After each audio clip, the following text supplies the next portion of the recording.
You got to go out there and you got to work. You want to learn. When I first started, I didn't know anything about track. I played basketball all my life, but I wanted to coach, so I went out to learn.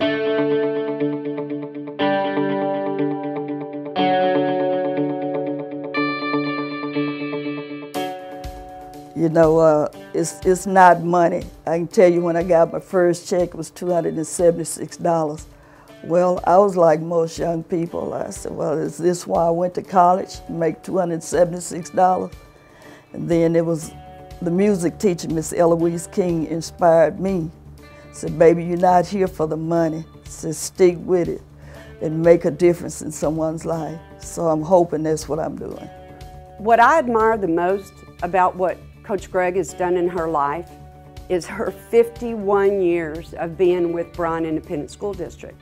I was lucky enough last year to help present her this beautiful vase for her 50th anniversary of working for BISD. Here she is back again, and there's no telling how many more years she'll be with us.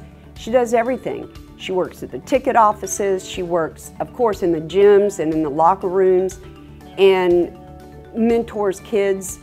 I just am so in awe of her career and what she's done, and so proud of what she is for BISD and in the community. She does so much for the people in the community. She's at weddings, she's at funerals. She helps families in need all over town. There's no way you could stay in a job that long and not love what you do and make a difference. And I think most coaches that have been at that for that long, now I know Coach Gregg isn't actively coaching, but I guarantee you she's still dishing out advice and watching track meets, but there's a passion. You have to have that in order to give that 24/7 continuously. And every year you've got a brand new group. Just because the chemistry of this one group worked really well, that next year it could be because one athlete can make a difference and one coach can make a difference. My sister Sharon Smith was a student here at Bryan High, and she was one of those students that, you know, couldn't nobody try to tell her what to do, but Coach Gregg put her in her track program. You know, out of all people, she was one of them hot things, but she was just like a mother to her, because she was came home one day and told Mom she was ready to quit track, and Coach Gregg said, you ain't gonna do nothing. As long as I'm the coach, you're gonna stay in my program. And come to find out, at the end of the year, she received the Athlete of the Year award in track. And right to this day, if it wasn't for Coach Gregg that influenced her and motivated and encouraged her, she wouldn't be where she is today. Now she's teaching over at RUTHIE. So that's a great inspiration. Well, I met Coach Gregg when I left St. Joseph Catholic School, and I went to public school, and I went to Bryan High. And at that time, Coach Gregg was the coach and a teacher. And I went ahead and tried out for the basketball team. And I can remember her telling me, you're not at that private school anymore. You're gonna have to play a little bit harder. You're gonna have to build it up. And I was like, I don't think I can do this. This lady is too difficult. But that was my very first encounter with Coach Gregg.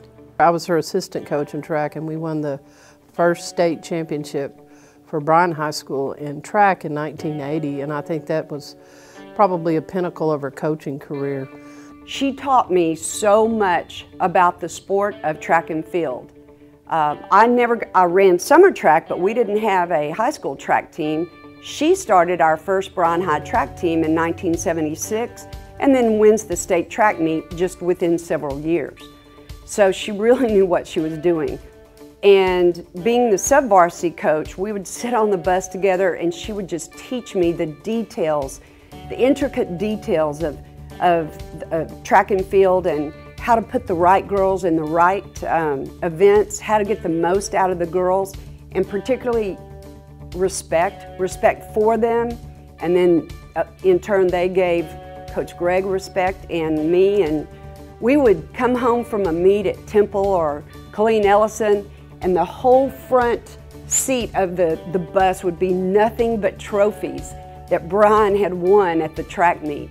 Coach Gregg, you're not going to find a better Christian woman who walks and talks 100% of the time. Just awesome role model was there. And for many of us, when you're gone at these athletic events, you're leaving the house at 5 a.m. We wouldn't get home till midnight. Rose Gregg is your parent while we're there.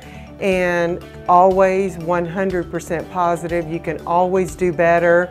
And even when you failed, you know, she was right there to pick you up, dust you off, and say, next time you'll do a better job. But just a great role model. She's vested the better part of her life in Bryan ISD. And I think when you have that type of commitment, it shows. It's not something that you go out and you try to do. It's just part of your character, part of your personality.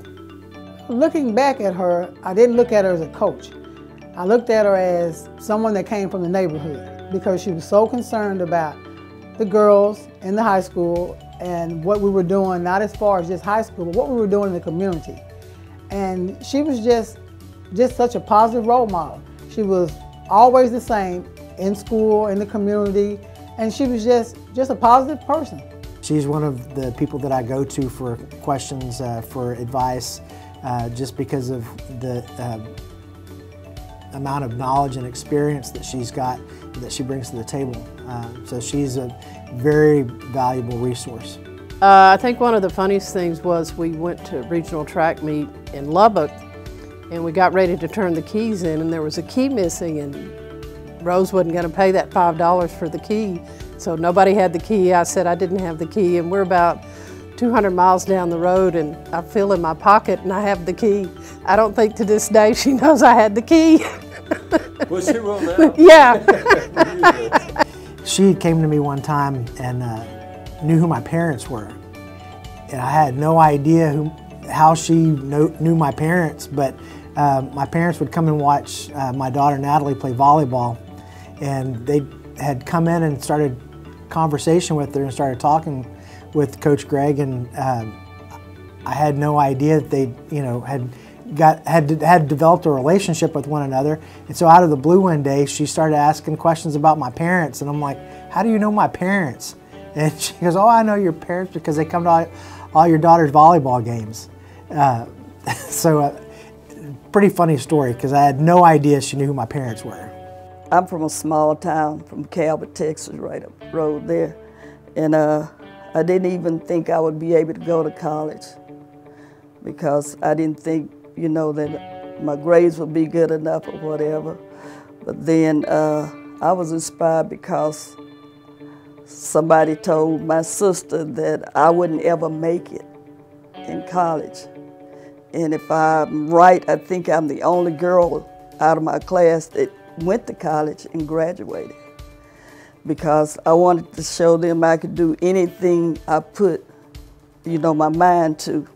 So as I always tell the kids in school, don't ever let me or anyone else tell you that you can't be what you want to be. If you want to be something, go for it. My advice to anyone that wants to start teaching or coaching is to always make sure that you're well prepared and always give 110%. You don't go in there half-stepping. You go in there, you expect the kids to do their best, so you have to give your best. You have to go beyond the call of duty. You're not in there for the money. So you're in there because that's something that you want to do and you love to do. And if you don't like to do it or love to do it, then I suggest that you get out of it. That's my feeling, because you need to give everything you got. The secret is that you enjoy doing what you do, and the people at BISD have been good to me. You know, they gave me my first opportunity to teach. You know, they believed in me and I believed in them. And so, you know, by believing in each other, it just made me more comfortable and want to stay here. I've had other job offers, but I didn't take them. I like being here.